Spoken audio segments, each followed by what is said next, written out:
Ala! Dagko alamiya na naman.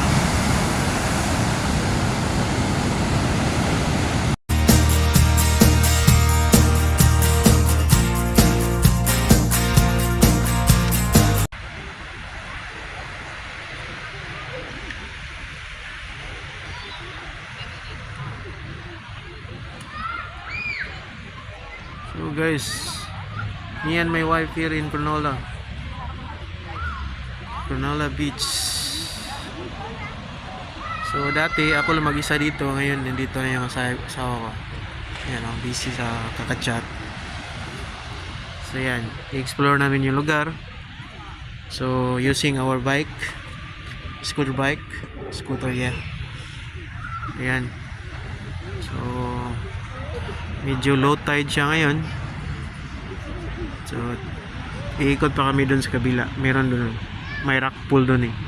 So maganda yung panahon na yun, although malamig siya, pero lumabas na kasi yung araw, medyo maganda sa lakad-lakad ngayon. So masakit yung paa ng asawa ko, so kaya nagdala kami ng scooter. So nagbaon na rin kami para in case gutumin, kasi alam na Pinoy kailangan talaga ng rice. So nagbaon kami ng rice, then bumili kami ng manok sa Oporto. Yan. Ayan. So maya hanap kami ng pwesto yung may upuan, ganyan, para kumain. Ayan guys, see you around guys. So ayan, dati dyan ako nagligo mag-isa. So ngayon malinaw yung dagat, oh. Tingnan mo, doon kami galing, oh. So punta pa kami doon, yung malaking beach doon, oh. Ayan.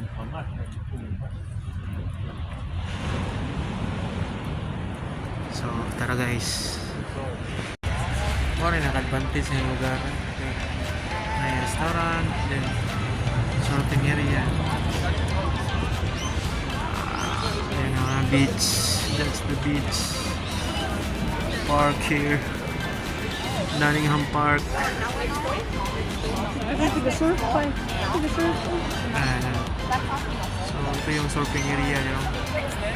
National Surfing Reserve here in Cronulla. So ayan. So gusto ko sanang pumunta dyan sa baba, pero wala siyang access, close yun. Ayan.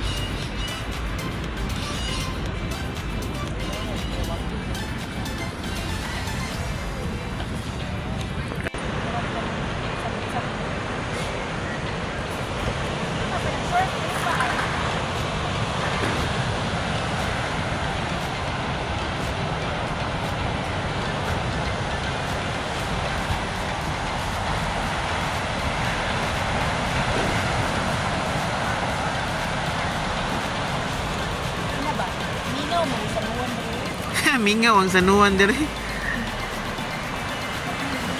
So by the way guys, it's Saint John's birthday today, so San Juan. So kadalasan sa Pilipinas ngayon is naliligo sila ng dagat kasi nga is in honor of Saint John.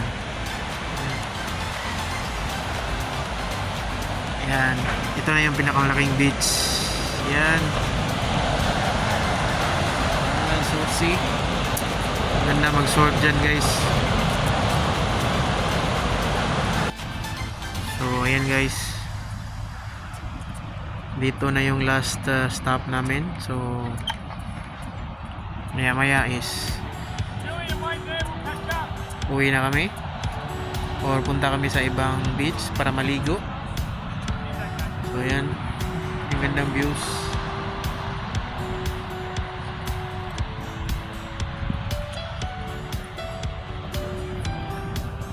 Isa to sa pinakamagandang beach dito sa Australia.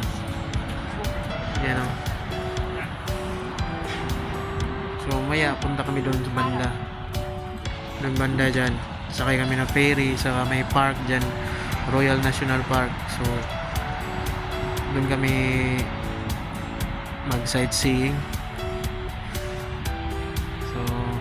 Tara guys, salamat sa panonood sa till next vlog. Thanks.